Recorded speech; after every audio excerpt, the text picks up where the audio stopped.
Voilà, on va attaquer donc la deuxième partie qui va être plutôt basée sur le fond. Et pour cette deuxième partie, donc, on va voir en détail ce qu'il fallait faire. On a vu tout à l'heure la correction à partir de la grille qui nous était fournie lors de l'examen. Alors, hop, on va faire quelque chose de simple. Voilà, ici, hop, je vous mets ici, là, tout ça, c'est donc l'introduction. Dans l'introduction, il faut... Ouais, il y a le terme qui est bien mis, l'idée de cohérence. Il faut qu'il y ait une cohérence avec les éléments. C'est-à-dire qu'on va expliquer le contexte. La plupart du temps, tout le monde l'a fait. Il n'y a pas de souci. Donc voilà les éléments qui étaient intéressants à marquer. On les voit là. Hop. Voilà, on a ici les premiers éléments. Donc la stature de leader, l'innovation, les nouvelles technologies, etc. L'implication nécessaire de chacun. Ensuite, on a l'idée également que dans ce groupe, il y a une restructuration. Donc, on a deux entités, la plupart vous l'avez mis également, et également le principe d'harmonisation des procédures. On a également ici le chapeau introductif que vous allez placer ici. N'oubliez pas, il y en a encore qui l'ont oublié. Et on annonce donc le plan, l'annonce du plan avec le chapeau introductif dans une première partie. Voilà. Alors ici, spécificité de ce sujet par rapport à ce que je vous ai déjà expliqué. Au niveau du plan, évidemment, dans la première partie, on fait le diagnostic où on explique les problèmes, les causes et les conséquences. Et dans une deuxième partie, on fera donc les solutions. Alors ici, il était intéressant de le voir, la première partie du diagnostic en deux points, un grand A et un grand B.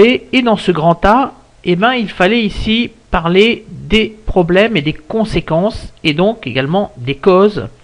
Donc dans le grand A, on avait donc, si vous voulez ça, la correction qui est ici, c'est un peu votre brouillon. D'accord. Je vous rappelle, dans le brouillon, on fait un tableau en 3 colonnes. On écrit problème. Voilà. Hop, on va écrire. On écrit en principe les causes ici. Et on écrit les conséquences. Ça veut donc dire qu'ici, dans notre grand A, alors on n'aura pas problème et conséquences, comme indiqué, mais on aura l'ensemble des éléments. Donc notre grand 1, en fin de compte du diagnostic, ça sera, hop, grand 1, ça sera les problèmes avec les causes, et dans notre grand 2, on aura les conséquences. Alors exactement, on aura grand 1, grand A, alors c'est pas grand 2 ici évidemment, grand A, grand B. Voilà, donc si j'efface tout ça, hop, on va essayer d'effacer. Voilà, on a donc ici, dans notre plan, on a un grand 1, qu'on va appeler diagnostic. Dans notre grand 1, on aura, en grand A, on aura les problèmes, qui seront donc énoncés, avec évidemment les causes. Et dans notre grand B, ici, on aura les conséquences. Donc si je résume, ici, on a le grand A, plus les causes. Voilà. Et ici en grand B, on aura les conséquences. Alors les problèmes, c'était simple. Les problèmes, ils étaient énoncés dans le sujet. Alors déjà, premier problème, on avait des pratiques qui n'étaient pas communes. Donc chacun faisait un peu ce qu'il voulait, hein, à tous les niveaux. On avait un problème également de manque de connaissance des enjeux. C'est-à-dire qu'on ne voyait pas à quoi ça servait. Mais également les enjeux légaux, donc le côté légal, avec le côté juridique. On avait ensuite la sécurisation, quatrième élément des problèmes, le manque de rigueur dans la gestion. Ensuite, on avait un risque de saturation, la plupart vous l'avez mis, ça, des locaux avec les stockages inadaptés, les boîtes, etc., etc. On avait tout ça. Ensuite, une perte de temps. Un problème de perte de temps et également un problème de format, une obsolescence. Donc quand vous regardez, on a 1, 2, 3, 4, 5, 6, 7, on a 8 problèmes qui étaient énoncés.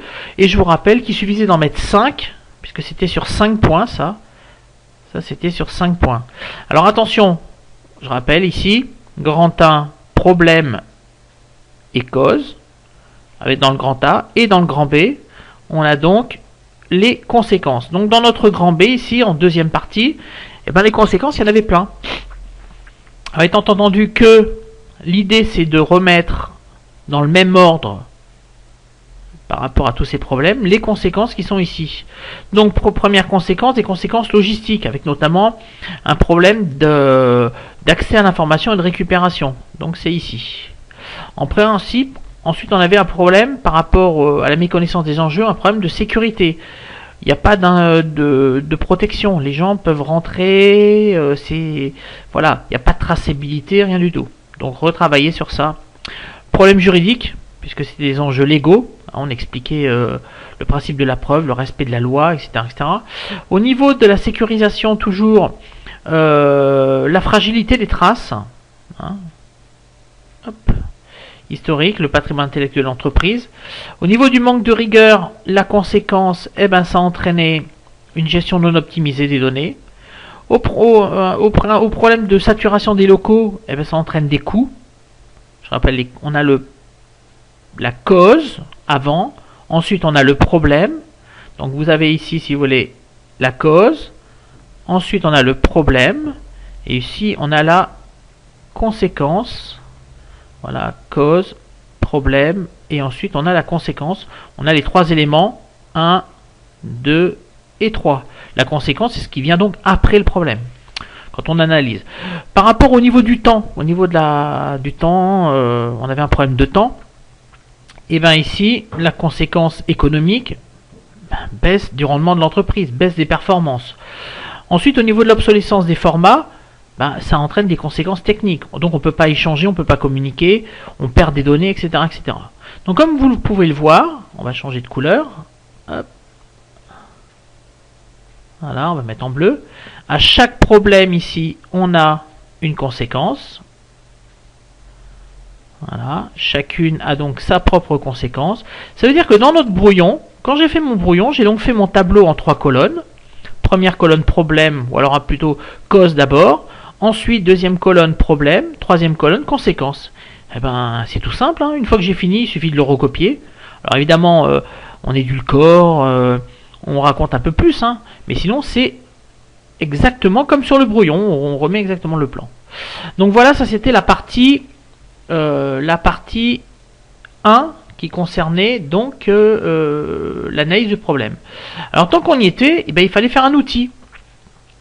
Alors très bien, ceux qui ont fait un outil de ce type-là, on voit notamment l'outil l'Ishikawa, qu'on appelle diagramme des cinquièmes ou diagramme cause-effet.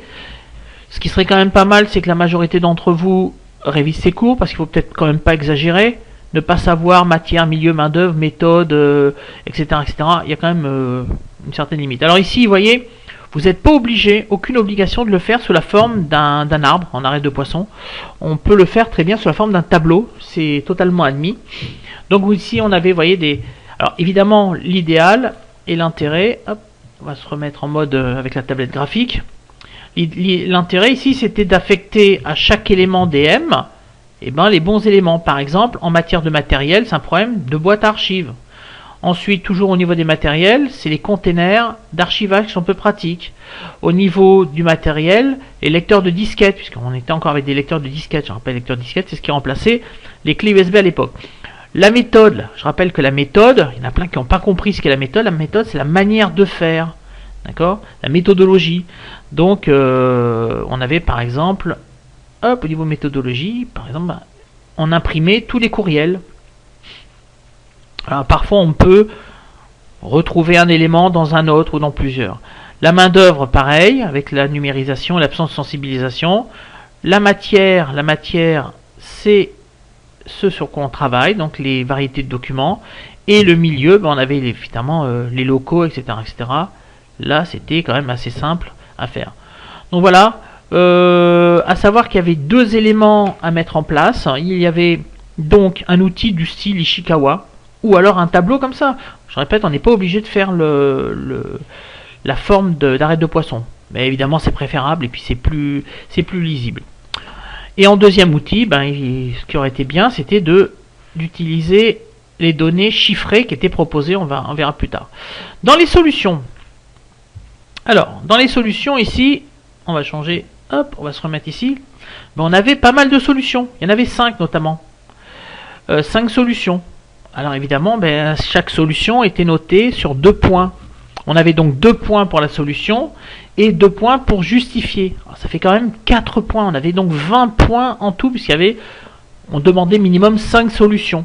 C'est quand même assez lamentable que certains n'en aient proposé que une ou deux. Donc bon, là il faudrait peut-être également essayer de réfléchir un peu si vous pouvez pas faire un petit effort au niveau de ça. Donc je répète, vous aviez 10 points pour proposer les solutions et 10 points pour expliquer chacune. Alors à chaque fois, regardez, je vais le montrer ici, on propose la solution et hop, on explique. On explique quoi? On explique les avantages, les inconvénients, les modalités de mise en œuvre. Voilà, en gros, le plan il est comme ça. On a grand A, petit 1, on donne la solution, et ensuite par des petites tirées, on explique donc les avantages, les modalités de mise en œuvre, les contraintes techniques, les contraintes environnementales, etc. etc. Alors première solution, c'était donc d'informer le personnel sur l'harmonisation des procédures. Voilà, assez simple, hein, on harmonise, on fait des formations, tous les éléments qui permettent de montrer qu'on va informer et harmoniser. Voilà. On va créer des groupes de travail, des groupes de pilotage, on va mettre en place des process, des nouvelles procédures. Voilà. Ensuite, deuxième élément, on va améliorer l'archivage papier traditionnel. On ne peut pas passer du tout papier au tout numérique, donc il faut continuer. Et ici, pareil, regardez, on va montrer les avantages. Alors, l'avantage, ici, ça va être notamment, au niveau de l'amélioration, la simplicité dans le classement. On n'a pas besoin d'avoir une formation très très longue, on va simplement expliquer le plan de classement. Je rappelle que le plan de classement, ça a été vu en cours, avec les différents types de classements, numériques, alphanumériques, etc., etc. On va également parler de la qualité concernant l'original. On préservera l'originalité, l'original du support, hein, on le conservera sous certaines conditions. Les modalités de mise en œuvre, c'est comment on va améliorer, voilà, tout ça, ça revient ici, comment on va améliorer tout ça. Alors par exemple, on va sécuriser le fond, c'est-à-dire qu'on va mettre en place des procédures de traçabilité, on va améliorer les locaux, on va pourquoi pas mettre au point une clé électronique. Hop, je crois que c'est marqué quelque part, c'est là, voilà, une clé électronique. On va demander des travaux, on va enlever l'humidité, on va mettre des armoires ignifugées, des armoires qui peuvent servir en cas d'inondation, etc., etc. Voilà, étanches, vraiment étanches. Et pour ce faire, pour mettre en place toutes ces techniques, on va mettre en place des actions. Et ben, on peut les mettre, les actions en place. Voilà, on peut mettre en place des notes, on peut également mettre en place des réunions, des groupes de travail. Voilà. Ça, c'était la deuxième solution. Hop. Mais si on voit maintenant la troisième solution, on a parlé donc de l'archivage du papier traditionnel, on peut maintenant parler de l'archivage des documents numériques, on le voit ici. Et bien l'archivage des documents numériques, on va avoir une approche un peu plus, on va dire, spécialisée. On va pouvoir mettre en place des éléments qui sont un peu plus spécialisés. Alors, et toujours pareil, on avance les avantages qui sont ici, notamment on va garantir l'intégrité du document, la valeur probant. Donc là, ici, on touche également au juridique, hein. On en a parlé tout à l'heure. On va pouvoir aller vers d'autres formats, hein, et surtout des supports qu'on va pouvoir conserver plus longtemps, donc des supports plus pérennes. Voilà pour les avantages. On va descendre. Je suis obligé à chaque fois d'arrêter. Voilà. On va relancer. Et ici, donc, qu'est-ce qu'on va mettre en place? Donc, on était dans les avantages. Donc, maintenant, on fait la mise en œuvre. Voilà, la mise en œuvre. MEN. La mise en œuvre, on va donc créer des procédures.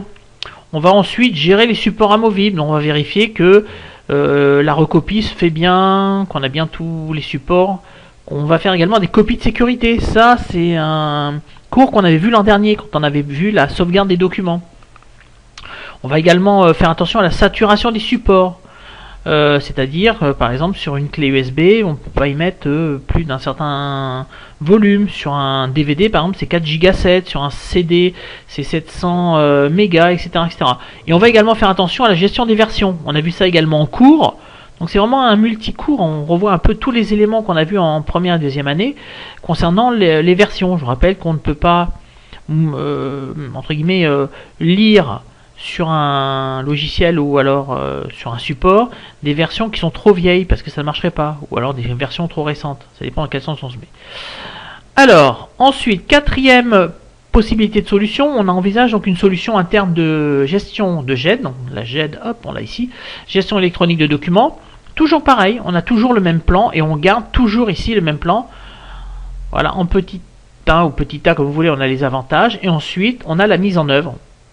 Alors, l'avantage de la GED, il suffit d'avoir travaillé son cours. On recrache le cours directement. Voilà, tout y est.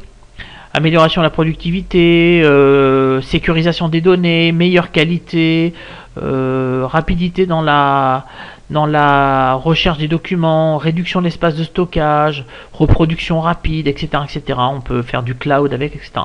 Et on ne met pas, surtout, regardez ici, hop, un petit calcul, puisque je vous rappelle qu'il y a des chiffres, et en BTSAM, on n'aime pas les chiffres, peut-être vous, mais à l'examen, on veut absolument qu'il y ait quelques petits calculs qui puissent étayer. Alors ici, c'est simple, hein. On va calculer les archives courantes, combien coûtent les archives courantes, et combien va coûter la GED. Et on voit qu'évidemment, on fait une économie. Donc, c'est un argument. C'est-à-dire qu'ici, si vous voulez, hop, on va le faire comme ça, cet élément-là va avoir un poids important, notamment dans notre conclusion, puisque dans notre conclusion, on va mettre en avant une solution qu'on va préconiser en premier. Ça, c'était la quatrième, voilà, avec la mise en œuvre, avec le matériel, l'achat de matériel. On peut avoir également des OCR, logiciels optiques de reconnaissance de caractère. Et dernière solution qu'on va proposer à l'entreprise, c'est l'externalisation de l'archivage, c'est-à-dire qu'on va le faire ici par des personnes externes, par des entreprises externes. Toujours pareil, on agrémente ça avec des calculs, puisque ça va être une de nos deux solutions qu'on va proposer, de mettre en œuvre. On l'a ici, hein. On a tous les calculs, ils étaient donnés, donc il suffisait simplement d'aller dans l'annexe 3, je crois que c'est marqué quelque part, voilà. Il suffisait simplement d'aller dans l'annexe 3 ici pour relever les chiffres, et ensuite on avait donc un tableau, on verra tout à l'heure. Alors toujours dans les modalités de mise en œuvre, on va descendre, voilà, prise de contact avec les prestataires, et on faisait un calcul de coût qui était donc le deuxième outil qui était demandé. Alors soit on faisait des graphiques, etc., soit un calcul de coût. On va le voir, on va peut-être le voir maintenant. Le calcul de coût, on viendra à la conclusion après. Voilà, on avait ici calcul de coût estimé. Voilà. Coût annuel de l'externalisation. Hop, faut que je lance, sinon ça ne marchera pas. Voilà, on avait les éléments à retenir, ils étaient donnés avec le mètre linéaire, les opérations d'archivage. Voilà, on les avait ici. Vous avez toutes les opérations d'archivage, les opérations de recherche, avec ici, évidemment, le coût global et surtout les éléments ici unitaires qui permettaient, donc on avait ici 7,65 € du mètre linéaire loué, on en avait besoin de 730, donc calcul extrêmement difficile, niveau bac plus 15 au moins, et encore je suis gentil. On avait ensuite les coûts liés à l'inventaire. Ensuite lié carrément aux opérations annuelles d'archivage. Voilà, je suis en zoom, on peut le voir. On va essayer de l'enlever. Hop, voilà. On avait le zoom qui nous bloquait ça. On avait donc 65 au carré. Ensuite, les opérations de recherche, de reclassement et de transport. Voilà. Pas 165 carré, on avait également ici, voilà, je le mets en plus gros pour qu'on puisse voir les opérations au siège avec les opérations de production. Voilà. Donc ça c'était le tableau qu'il était possible de faire comme deuxième outil après avoir fait un diagramme d'Ishikawa ou un élément qui semble. Dernière partie intéressante sur laquelle on pouvait gagner un point à ne jamais oublier, mais un point ça reste un point, c'est vrai. On va éviter de faire un rond, parce que ça fait n'importe quoi. Hop. C'est bien la tablette graphique, mais c'est pas facile à utiliser quand même. Alors dans la conclusion ici, ben toujours pareil. Je rappelle qu'une conclusion, ça prend minimum 3-4 lignes, jamais plus. Et dans cette conclusion, on énonce une ou deux solutions qu'il faut mettre en place rapidement. Alors évidemment ici, les deux solutions les plus simples sur lesquelles on avait travaillé quand même l'an dernier, qui était pas mal, c'était la GED et l'externalisation. Et bien on les remet ici. Comme quoi, ce sont des solutions qui sont intéressantes, pérennes, etc. etc. Voilà, là c'était c'était sympathique comme cas. On va attaquer la deuxième partie.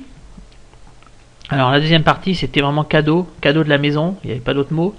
Cadeau de la maison, pourquoi? Parce qu'en fin de compte, tout était donné, il suffisait de réfléchir. Alors, ici, il suffisait de réaliser une grille d'analyse. On demandait une grille d'analyse qui permette de comparer. Eh ben, c'était un tableau comparatif, tout simplement. On a donc ici les prestataires, on les voilà. Et ici, on a les critères.